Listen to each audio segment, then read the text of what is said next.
My name is Ann Ellefson. I want to thank you for being here today. Today's webinar is another EANS webinar, the Emergency Assistance for Non-Public Schools.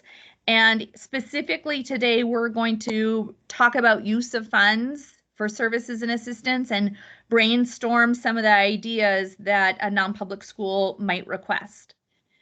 In full transparency, this webinar is being recorded for others to participate, possibly outside of today's hour time. We will allow time for questions at the end of this webinar. You can chat them, write a note to yourself, unmute yourself at the end of the webinar for those questions. There's a couple staff members that I'd like to introduce. As I said myself, I'm Ann Ellefson. I am the Director of Academic Support and responsible for the EANS implementation here in North Dakota. My partner in crime today, Whitney Paul, is behind the scenes. She's going to help me out with some questions and information, possibly muting mics or fielding those questions from the chat. Stephanie Tukrow, she is the North Dakota Ombudsman for private schools and non-public schools in the state. So another partner in crime in this work. And lastly, but not least by any means, Rebecca Pollard. Rebecca is in our fiscal office. She is helping with what budgeting will look like, what procurement it will look like. And so she's a true asset to this EANS team. So we thank you very much for being here today, and I will go ahead and share my screen so you can see the slide deck. Everyone should have received the slide deck in their calendar invite. This is the second in a series of webinars for EANS. Today's webinar, as I mentioned, is on the use of funds for services and assistance in the EANS program. A quick review of our agenda. The things that we're planning to talk through today, we'll talk through the types of services and assistance that will be available, some special considerations for the EANS program, looking at what is your to-do list and next steps, as well as resources that are available. And then again, as I said, time for those questions and answers and contact information. If you attended our first webinar, the list of services and assistance that are available should not be new to you. This is the same information. There are 12 allowable activities in which a non-public school could seek reimbursement or seek services. For these activities, there are 12, as I mentioned. We've given them letters A through L. That's helpful in you completing your application, identifying what activity, as well as there's some that are only allowable for services and we can't reimburse on, so we use that code later on. These activities and services were not created by the Department of Public Instruction. Rather, they are federally defined. This is what the feds define as allowable in the EANS 1 program. Just so you're aware, as we talked about last time, there is a second round of EANS funding. It will be known as EANS 2. Our current understanding is it's the same types of assistance in letters A through L. However, no reimbursements. That's our current understanding. We will cross that bridge of EANS 2 when we get there. Today's session focuses solely on EANS 1 and the applications you all are completing to be submitted by the end of April. Before we walk through each activity line by line, we really want to talk through the differences of reimbursement versus the service. Some of the activities are allowable for reimbursement, others you must receive as a service. So for reimbursement, what you have to ask yourself, it has to be an item that the school physically bought and paid for and received. So the department can't make a reimbursement for something that has yet to be delivered. So it might be something that was way back in March of 2020, and you may have ordered 1,000 masks for your students. That could be reimbursed. Now, if it is a future order of 100 Chromebooks, you would need to wait till you receive those before the state could reimburse those. So we can't, you can't float that cost to the state without receiving it yet. So only items that you actually purchased and that are tangible can be reimbursed. So the question on the slide or the test that you're going to ask yourself is, if the school were to shut down, the non-public school were to shut down or to merge with another non-public school, what we're reimbursing, could it be transferred to another non-public school or federal program? Those are the physical, tangible things that we'll be looking to reimburse. Now, for services, you need to be mindful that these are provided by an outside individual or agency provided to the non-public school system. All contracts and services must be approved by the department, and also keep in mind that once services are secured, that payment would go directly from the Department of Public Instruction to your service provider. Now, you might have some ideas of what could be best meet the needs of your school. What we'll do next is to walk through each of the activities. Some of them allow for reimbursement, some of them allow for service, and so we'll try to make that clear on these slides. I will tell you that I formatted these slides about 17 different ways last night, and this structure with a little table seemed to make most sense. So on the table at the very top, you'll see an example. These examples are allowable activities. These are things that we think non-public schools might ask for a service or a reimbursement. There are some pieces that are clearly not allowable. How we came up with a not allowable list is from the U.S. Department of Ed guidance, as well as the interpretation from the U.S. Department of Ed. I've been on numerous webinars with them as well. And then there's some things that are important for you to note for different activities. So we'll talk about those for each of the activities. You'll see letter A at the very top. What was the first of the 12 activities? So we'll go through those. But the structure of the table is an example of what would be allowable, what's not allowable, and if there's any in particular items that you must note. So for the first activity, we talk about supplies to sanitize, disinfect, and clean the school facilities. So that might be your cleaning supplies, soaps, paper towels, maybe sprayers that you purchased in order to disinfect. What we have learned is this is not services. So if you were hiring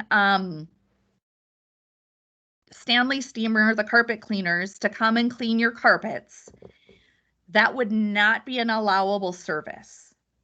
What could be allowable are the soaps or chemicals that your current janitorial staff use to clean your school facilities, or Clorox wipes that your teachers have in their classrooms to wipe down desks and so forth.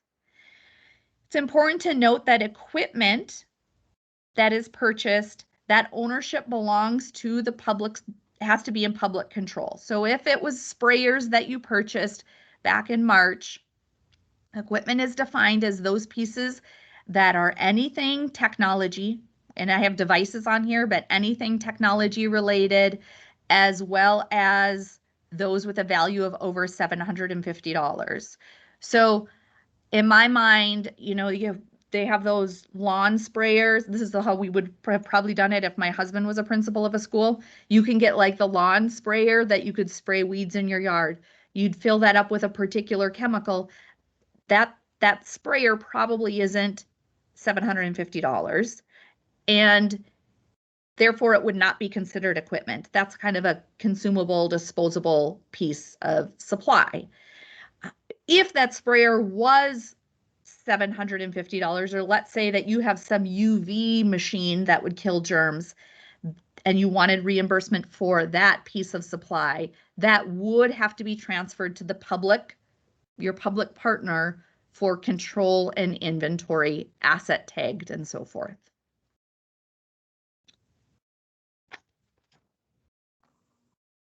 The next activity is PPE, personal protective equipment.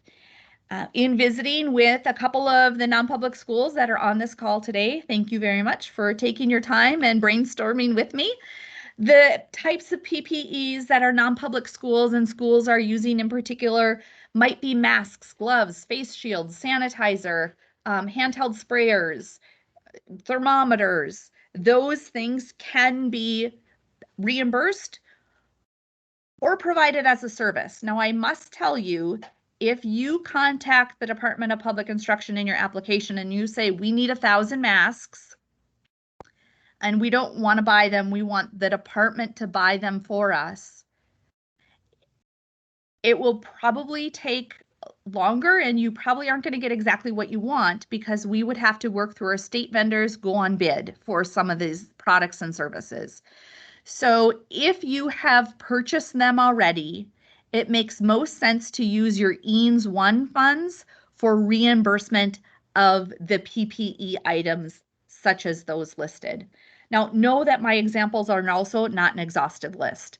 If you've purchased items that were necessary because of the pandemic, and you just don't know if it's allowable, feel free to reach out to me or the other partners on this call, and we can try to help figure out what category and if it is allowable for a reimbursement.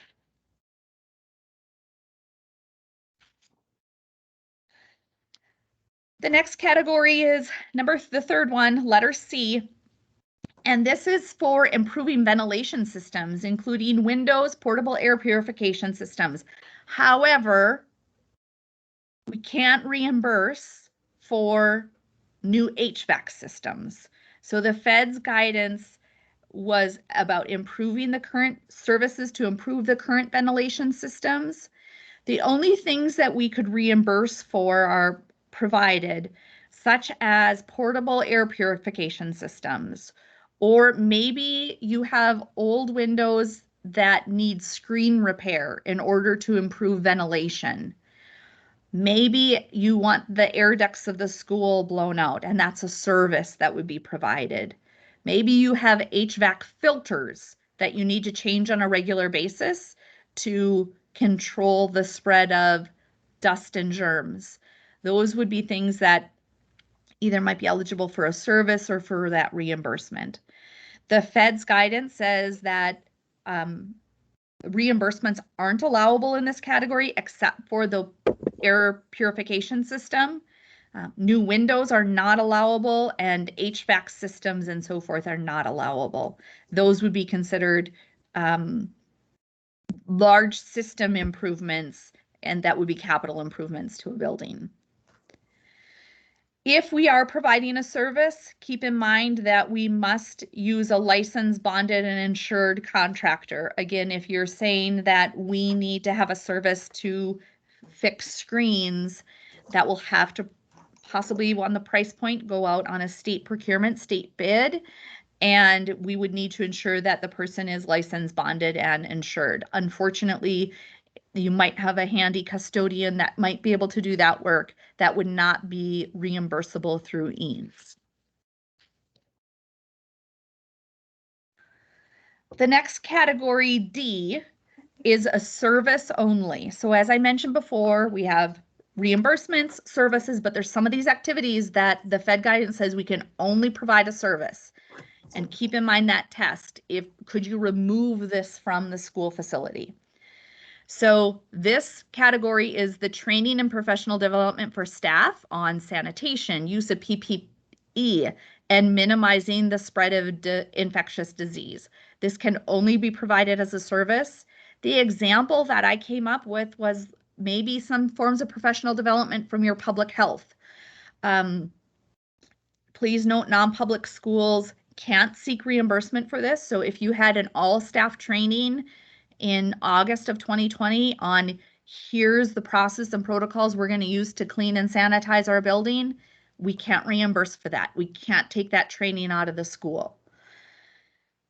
So no in-house training or development could be reimbursed. We can't pay for non-public school salary or time. What we could do is provide a service, possibly a contract with local public health or a local hospital or those experts to come in and provide that training to your staff.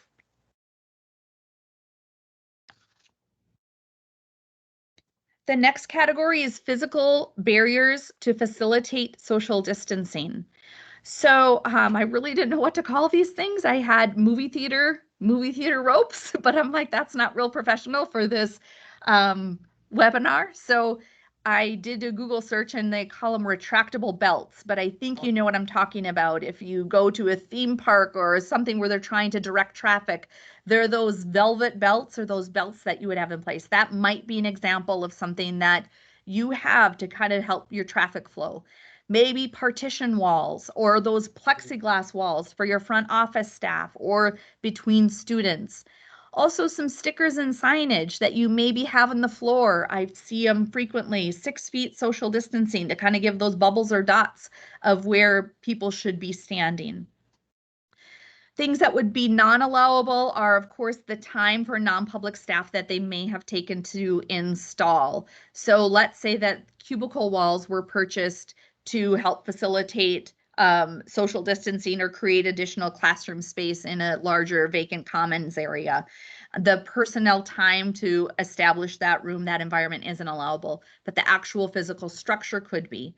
Mindful that if anything is purchased, a piece of furniture, the value of over $750, again, it's that inventory and equipment requirement.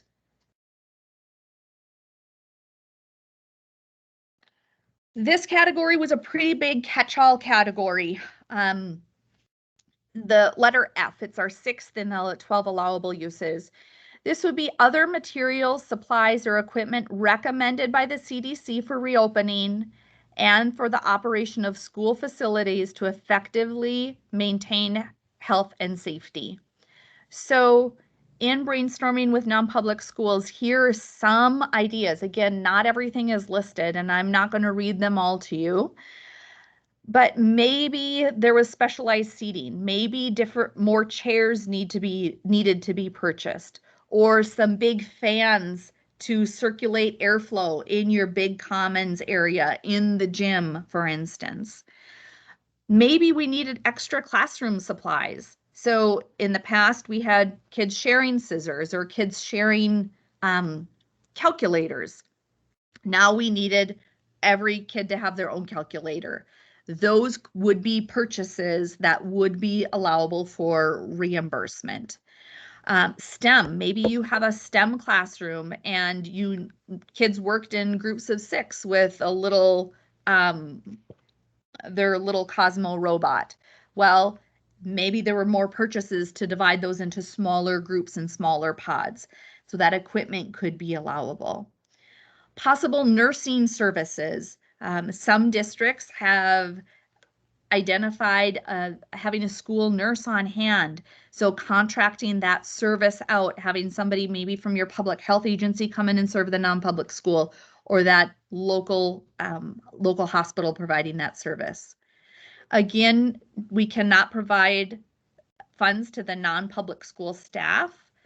Also, bell systems. It makes sense that bell systems might help control the order and safety of the school, but a bell system is really a permanent structure that would be provided. Being mindful that everything that qualifies as within the definition of equipment would need to be inventoried, tracked, and tagged with that local public control.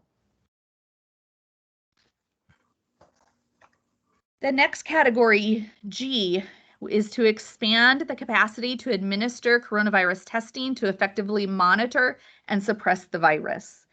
I do have to say, in visiting with colleagues across the nation, I think this is one area where North Dakota as a state leads.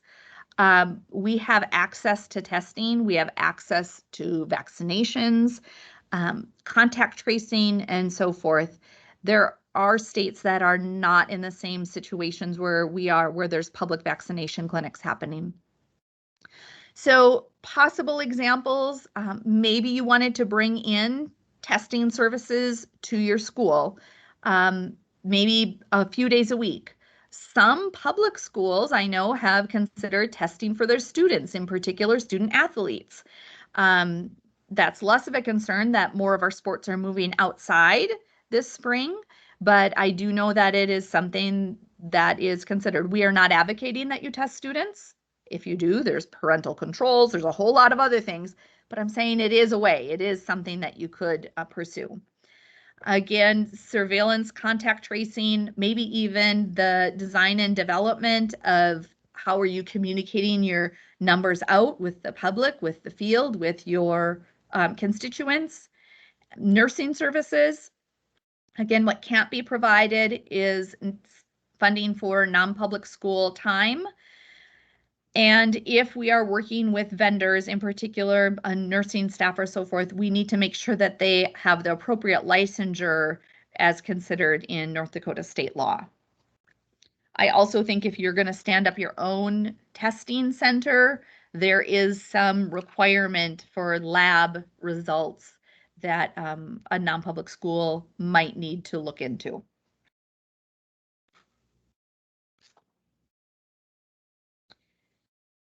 Education technology, letter H, is a pretty big bucket. And again, many examples here of the types of ed tech that would be allowable. The biggest thing to keep in mind is no permanent structures. So if the structure needs wiring and a lot of work behind it, EANS can't provide that. Let's say that you're going to put up whiteboards or smart boards, even better yet, smart boards.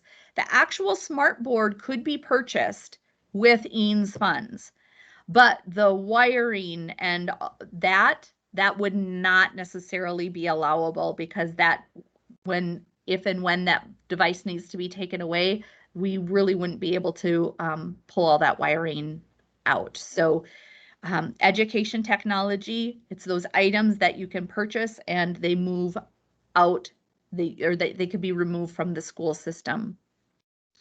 Some ideas on this list were mobile hotspots. You might have had students that didn't have internet access at home, so checking out hotspots, or the ability to allow a bus to park in a neighborhood to provide internet or Wi-Fi access for your students.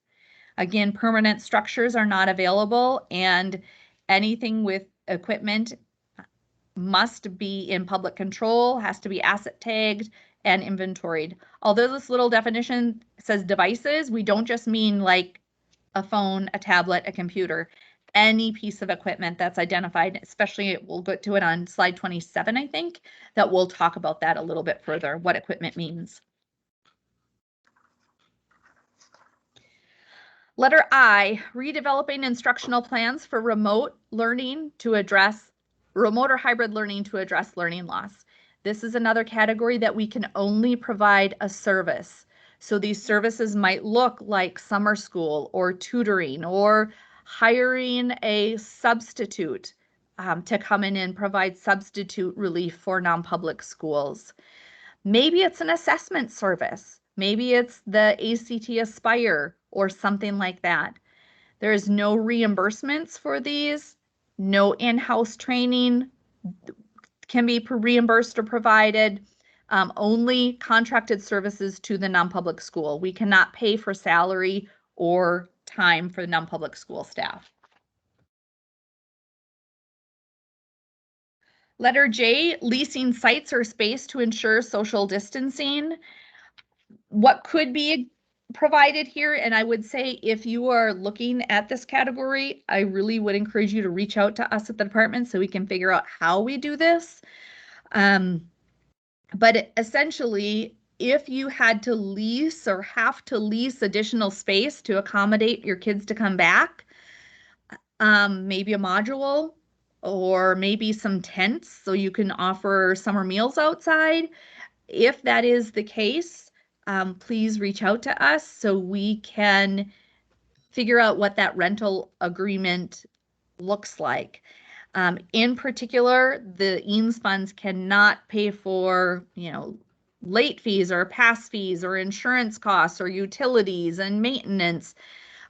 So there's a lot of details that would need to be worked out if letter J is an activity that your organization is looking to pursue. Letter K, reasonable transportation costs. I think it's interesting that the Fed guidance says reasonable right away. So keep in mind anything for transportation costs, you're going to want to kind of know like what are our current school rates, what's the state rate. You know, I think they're saying like not a limo service to pick up students for prom or something like that. Really what we're talking about is transportation costs. If you had to run an extra bus route so kids could socially distance, if you need to provide meal delivery in the summertime to your students, if there was transportation costs because of alternate schedules, kids coming to school or leaving school at different times, those types of things would be included. We cannot use EANS funds to purchase more vehicles, no more buses, no more vans, and no salary. So if you had to hire for an additional bus route, we could probably pay that mileage for that. We cannot, or the lease with Harlow's or whoever that is, we cannot provide the school that bus driver's time or salary. Your documentation for that, just keep in mind, we would need like what that travel log, that bus route looks like, possible journals.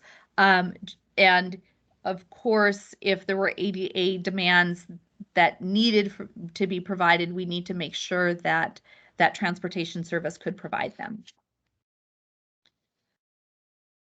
This is the last category, category L, which is initiating and maintaining education and support services or assistance for hybrid or remote learning to address learning loss.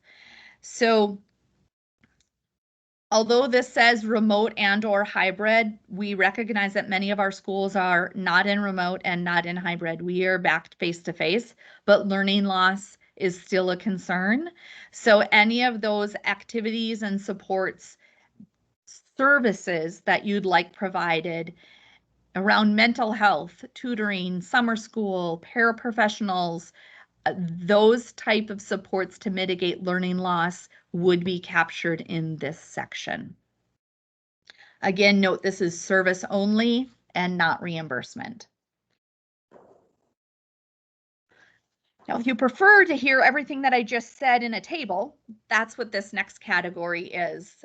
You'll see this is a summary of each of the categories A through L, a short and sweet description, and then I provided in 3 columns. Now, if you remember back to about 2 weeks ago, we had the budget application. You're going to have 3 different budgets that you could potentially fill out. The one is for past reimbursements. Those things from March 13th, 2020 through today, you have, it's tangible, it's in your hands, you want reimbursement for. The middle column is for future reimbursements.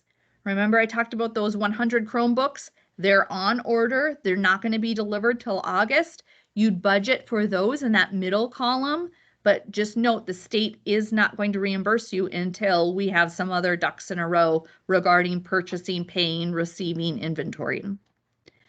The last category in the last budget that you have to complete is future services. Those are things that you might want for the future. So possibly you may be looking at, we want to hire a paraprofessional to come in and provide additional services to our students.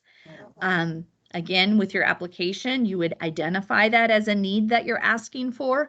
And don't forget, we also are asking you, who's your preferred public partner? Sometimes we're going to have to go through state procurement, but sometimes you might already be working with a public school district, and we can ask them to be your public partner to provide that paraprofessional to come into your school to work with kids. There are activities that are unallowable.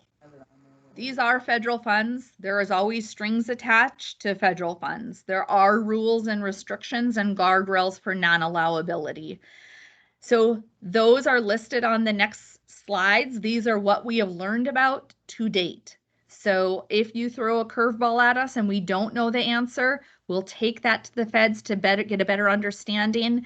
And it might be allowable in one of the categories, or it might be something we need to learn more about. Yeah, thank you. Examples of unallowable activities include capital improvements. So anything that would be a permanent revision to construction, HVAC systems, boiler systems, windows, so forth. No landscaping. Again, landscaping is not something that we could remove with the service or assistance. Permanent renovations. No, even though that they're great to help reduce the germs in schools, the touchless faucets or dryers, fountains, water bottle stations, security cameras, those elements are not allowable. Non-public school payroll, salaries, stipends, benefits, not allowable. School buses, not allowable. Student management systems, not allowable. Next category. If there's new programs that you're looking to stand up, but they really don't deal with COVID or learning loss. Let's say that you're standing up a student program for driver's education. That's not necessarily related to learning loss or COVID, so not allowable. Those regular monthly expenses, such as internet, utilities, and so forth. Any general operational costs, and that's why like learning management systems are in there. That's an operational cost. The law also says financial assistance, scholarships, funding going to tuition or education savings accounts are not allowable uses of EANS funds. So with all activities, no matter what we're asking for a reimbursement or service, we need to make sure that they're reasonable, necessary, and allowable. So reasonable. This is, my colleagues will know, this is like where I say your gut. How does your gut feel about this? If this was front and center of the newspaper and that taxpayers' dollars are going towards this, how does that make you feel? I think the transportation example is exactly what I was talking about. If we're hiring a limo service, like that won't go over well. That would be a bomb on Facebook. That's not reasonable. What we're talking about for reasonable is that it's a non-excessive cost and it's based on prudent and sound purchasing practices. It's necessary. COVID-19 is the reason that this happened.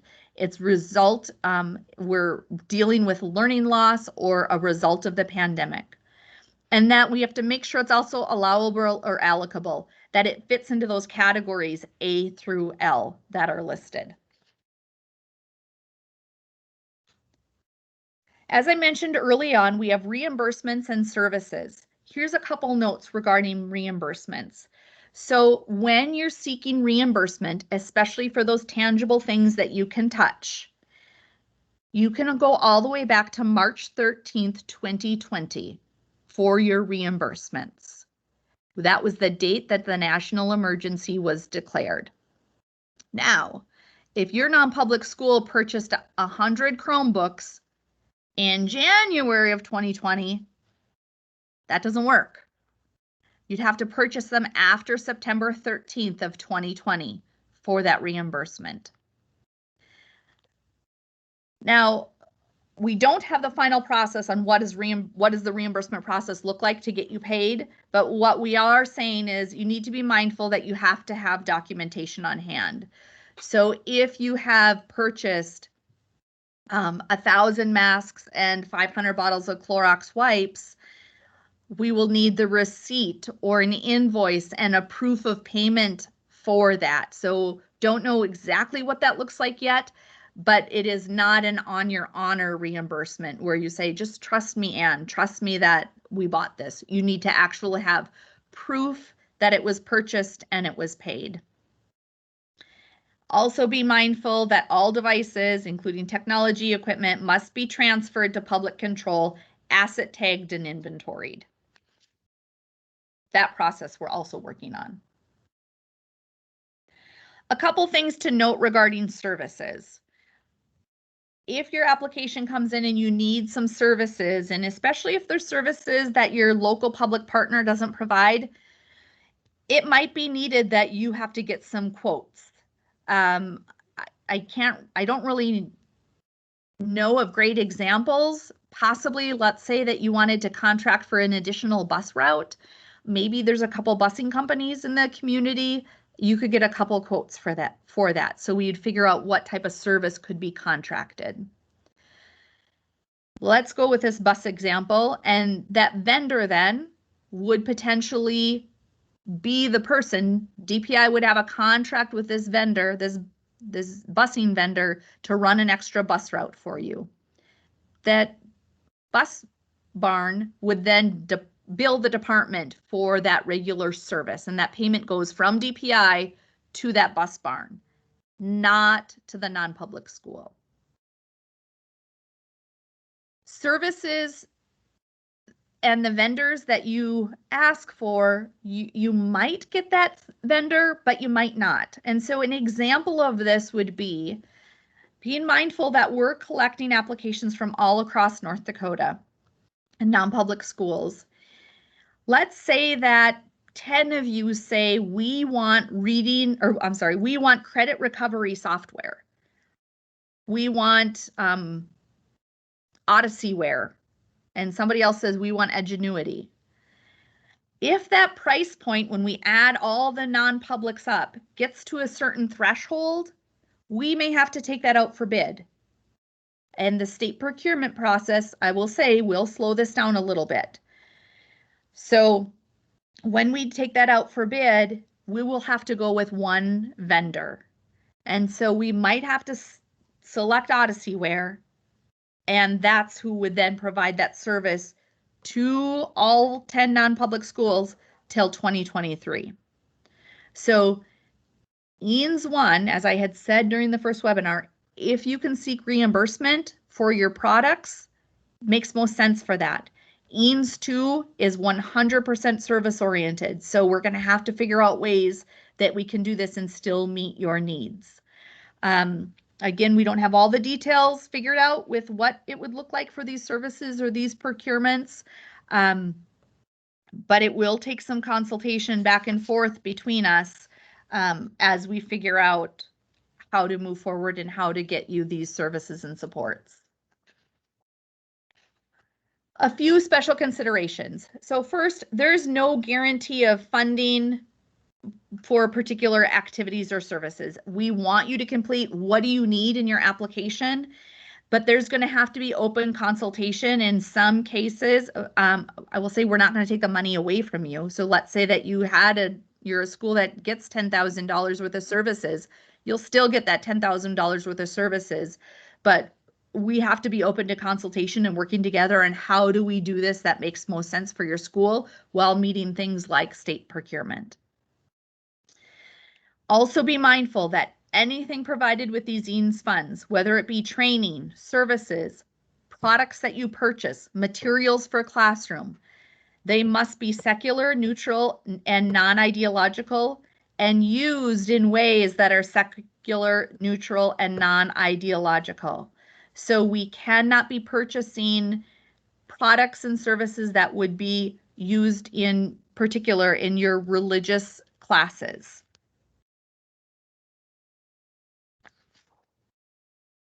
Some special considerations regarding materials and equipment. So if you're seeking reimbursement or a service for materials, equipment, that property would have to be transferred in public control. Typically, it makes most sense that this is your local public school district. We think it makes sense that you ask them to be your public partner. Now, it will still be housed in the non-public school and you'll still be able to use it, but you need to be mindful that it is not the property of the non-public school. So it will be publicly inventoried and and tagged and asset tagged. Also, at the close of the pandemic in September of 2023, or the close of the pandemic, when these funds are done in September 2023, we will work with the non-public school and the public partner on what does the transition process look like. whether it's removal of the equipment or a transition to another allowable federal program. All equipment is defined as any single item that has a value of $750 or more, as well as anything technology related. Laptops, projectors, tablets, no matter the cost. I know you can get Chromebooks sometimes on a really good deal. Little iPods were a product for a while. All of those non-consumable items are considered equipment. Materials that would be needed to be inventoried could be software license, non-consumable supplies, and instructional materials. Let me clarify.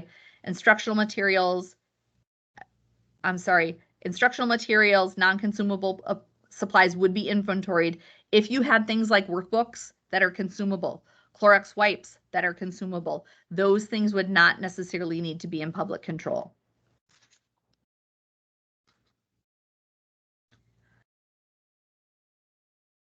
The maintenance and upgrade to equipment, it's the responsibility of the non-public school, although the ownership belongs with that public entity. As I mentioned before, whether it be the disposal or transfer of these items would be discussed prior to September 2023, but it has to remain in public control or there's transfer processes. DPI, we are working to establish what the transfer of ownership looks like and how it would be documented to be within public control. This is a slide from our first session, and it just kind of shows how we are moving right along. The application was released on March 30th, and your application is due April 30th. The department then has 30 days to review and let you know where the status of your application. So I have that as May 1st. Now, if you submit your application before then, before April 30th, you can probably expect to hear from us before then. But I will say there's no rush. There is no rush for you to get it in earlier. We'll have final allocations available and final approvals available in June. June 1st is the date. Now, note the law says 30 days. 30 days would put us on Memorial Day. And so I do ask for your forgiveness that we're moving it to July or June 1st. But we'll have a really solid idea, I feel, prior to that Memorial holiday. The State Department must obligate all of its funds by September 1st, 2021. And so we have $3.7 million for EANS non-public schools programs. So by September 1st, 2021, we have to either have it obligated and identified, here's this non-public schools getting X amount for services, X amount for reimbursement, and maybe even like X amount, we really don't know what they want to use it for yet. They're still deciding. So we kind of see that as three categories. But if there's a non-public school that says, we don't want this loan or this product, we're doing a PPP loan instead, either A, the department will take that funding and increase all the non-public participating schools' dollar amounts, or return funds to the governor's office to use for their Year 2 programming. If anything is left unobligated by September 1st, 2021, those funds will automatically revert back to the governor's office. Now, one of the things that I will say, of the non-public schools, we have a list of at least 40 some that we have on the list that could potentially generate allocations. What makes me nervous is I don't have 40 some people on this webinar. So either A, I hope they're watching it, or B, I hope you're talking to your friends and figuring out, are they wanting to participate in the EANS program or not? We at the State Department will be making personal phone calls to all of the non-public schools to see where they are at and to make sure that they're aware of the program. But I ask you to tell your friends, tell your neighbors that you work with of this program if they aren't familiar. This information is pretty similar. Just note that your application, it's due on April 30th. If you don't submit an application, then that really tells us you didn't want to participate in EANS. We will have final approval that will be made later after the amounts are, after all applications are in and amounts finalized. And then we'll go through a full final approval process on what the final amounts are for your services for the non-public school. Now, here are a couple things that are mentioned in the application that you got last week, 2 weeks ago, but I need you to know they're required, and both of them are required. So you need to have a DUNS number and you need to have a sam.gov number. These two web links will get you to what you need to complete for this EANS program. You have to have these in order to complete and meet the federal reporting requirements. Please note, if you go and just Google, get me a DUNS number or sam.gov, you're going to have people or organizations that will say, yeah, pay me and I'll get you one. Don't do that. Go to these. It's free. It's free to do these. Go to them and complete your information to get a DUNS number and a sam.gov identifier. Couple timelines to note. We're currently in the application window. As I've said 3-4 times already, April 30th is the due date. We aren't accepting applications beyond April 30th. If you fail to submit an application on April 30th, it says the non-public school didn't want to participate. We're going to review them within 30 days. And a couple notes on the bottom. If you're looking for your service period, think of your services are going forward. We can't reimburse for past services. It's only services from right now forward. Reimbursement, you can ask all the way back to March 13th, 2020 through the future, September 30th, 2023. This is some EANS resources. We have the U.S. Department of Ed website, as well as our North Dakota EANS website, where you can get a whole lot of information, including the recordings. Last month's recording, when it was released, is available, and this one will be posted as well. There's a few more webinars that are coming up where we have the allowable uses in today. That will be posted. We have 2 office hours, one on the 14th and one on the 28th. I'm not going to have a slide deck for those. That's just come to this office hour and ask me the questions and we'll help figure out answers. And also we have a public partner webinar where we're inviting the public districts in which all of your schools reside to a webinar so we can explain what their role might potentially look like as a public partner.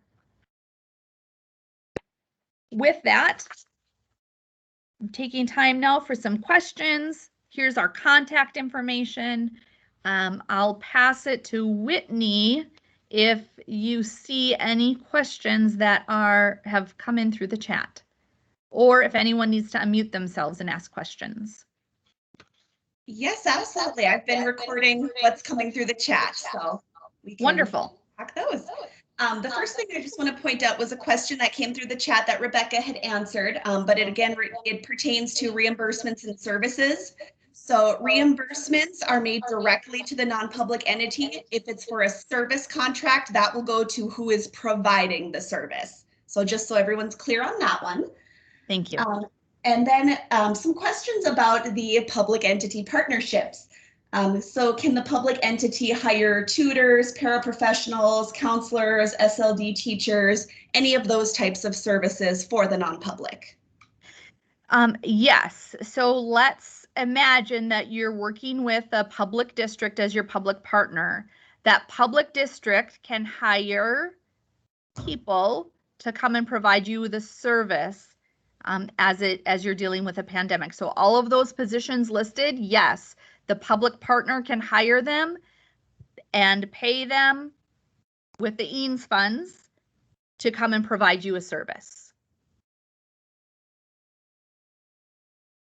Okay, kind of going along with that then, who sets the rate of pay for any of the tutors, counselors, paras, anything like that? And are benefits also included in the EANS funds? So I think that's a really great question. I don't know that I have the answer to that right now. I see Jeff ask that question. I don't even know that my gut is settled enough to give you my gut instinct. We will follow up with that question and I'll have the answer by then, hopefully by the next Q&A or prior. Perfect. Okay, and then kind of one more about the paraprofessionals, all that fun stuff. So if services are rendered through a paraprofessional, does the non-public building principal get to direct and supervise them? Technically, the supervision of that individual needs to be in public control. So it would be a public entity that's providing that service to you. Now, I think there's some collaboration and oversight. It doesn't necessarily even have to be through a public district. I mean, when I graduated college, I worked for Kelly Services for a while. If a district would have hired someone from a temp agency like Kelly Services to come in, although I was reporting directly to Kelly Services, I did get my direction from whatever business I was working for. So I think there needs to be a balance like that. Maybe your Kelly Services has paraprofessionals that it would have on hand as well. So your public entity typically is a public school district, but it could be an outside service provider as well. Perfect. Okay, do the public schools know that the non-publics will be reaching out to them, and can they say no to a request for help on services? So the non-pub or the public schools may be aware, but there has not been the actual memo from the Department of Public Instruction out yet. It is a non-public school's job to have that consultation. Can they say no? Yes, they can. We're hoping that your relationships are well enough that they won't say no. If a non-public says no, that they just can't take on one more thing, we want you to reach out to the State Department. And so we can help strategize who might be your public partner. Or in the end, if you're asking 100% for reimbursements, a public partner might not be needed for your application. All right, and then with that public partner, do they receive any type of admin money for helping out? So it is going to depend on the type of service that they are providing. Many of the public districts may receive indirect cost. If they are providing a service on behalf of the state does have some EANS admin funds that it may float to a public district. But in some cases, the EANS funding from a non-public school might need to provide some account management reimbursement or funds for the public district. So again, that's one of those things where consultation is going to be critical. Perfect. All right, talking a little bit about allowable costs, can EANS funds be used to pay for Cognia memberships or any of the PD platforms such as LinkSpring? LinkSpring and Cognium membership. I think LinkSpring could be justified. Cognia membership, my question would be, how is it pandemic related? I do see LinkSpring as a different place because it was really an online professional development solution during the COVID pandemic. But those are great questions. So my gut would tell me no to the Cognia and yes to LinkSpring through September 2023. However, the state's already paying for some LinkSpring, so I'd want to make sure that you don't already have free access and you could use these EANS funds someplace different. Can I just, Anne, it's Mary Beth Trainer. Now, I thought with the DPI funding that's going through the legislator and Senate this year, that they have taken Cognia funding out of paying that for the public schools. So as non-public schools, we've always had to pay our Cognia costs, but now the membership is almost divided with, if you pay this cost, then you get the link spring. Sounds like the link spring won't be free. Okay, so I wasn't aware of that. Thanks, Mary Beth. But I think either way, Cognia, no. Whether the state provides funding for that or not, Cognia is not a service that's required or something that's assisting with the pandemic response. Link Spring potentially, but I think, Mary Beth, if that question, I think I might need to learn more about those scenarios. Someone asked, would it cover the cost of MAP testing? Yes. So testing is a strategy that you need to have in place to better understand learning loss, learning gains, and so forth. I think one of the examples said ACT Aspire, but MAP testing, yes, that could be allowable. Okay, I've got one more here. So once an application is filed, is the non-public obligated to use all of the funds? No, I do not think the non-public is obligated to use it all. So let's say the non-public estimated allocation is $100,000, and you have a solid idea how to spend 75,000 of it. What we would, again, is having some negotiation and consultation back and forth, what sounds like a reasonable number, because if it's not obligated by the end of September, that will go to the governor's office. So either A, we're going to want to consult with you to figure out how do we obligate all of the 100,000, or we would just come to consensus that this non-public service amount is less than they generated, and that's okay, and the remaining would go to the governor's office. The question that Sandy's asking about whether the DUNS number has to be under the school or if it has to be under the mission, if it's under the school or the church. Rebecca Pollard, can you provide clarity on that? I think either one, wherever we're depositing the funds to, would be acceptable. So we're going to have to report on it in their systems. And so anything that we report on, they say, I mean, it's a requirement for us to give out money, is that they have to be a registered sam.gov user. Then we report on it. I don't know that they ever really follow up, because to be honest, we round back with the LEAs every year and say, hey, by the way, your DUNS number, your sam.gov is expired. You got to get that done so we can sign our grant awards. And I mean, these aren't grant awards, but even contractors, anybody receiving funds has to be registered. So I think whoever's getting the funds, you should be fine if it's that account. Okay, so if it's helpful, whoever your business office is for reimbursement, that's who has to have your DUNS number. If the business office is through the parish, then the parish would have the DUNS number. If it is through the school, then the school would have the DUNS number. Well, I really appreciate everyone's time today. Again, I look forward to the next Q&A session, and we'll put today's recording out on the website.